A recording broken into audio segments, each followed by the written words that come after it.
అందరికీ వందనములు. ఈరోజు దేవుని వాగ్దానము. ఒకని తల్లి వానిని ఆదరించునట్లు నేను మిమ్మును ఆదరించెదను. యెషయా గ్రంథము 66వ అధ్యాయము 13వ వచనము. తల్లి తన పిల్లను ఏ విధముగా ఆదరిస్తుందో ఆ విధముగా దేవుడు మనలను ఆదరించును. తల్లి అయిన తన చంకలోనున్న బిడ్డను మరుచునేమో గాని నేను నిన్ను మరువను, ఎన్నడును ఎడబాయను, చూడుము నా అరచేతిలో నిన్ను చెక్కుకొని ఉన్నాను అని దేవుని లేఖనం సెలవిచ్చుచున్నది.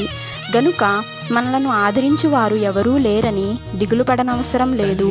మనలను ఆదరించువాడు మన దేవుడే. ఈ చిన్ని వాక్యం దేవుడు దీవించునుగాక. ఆమేన్.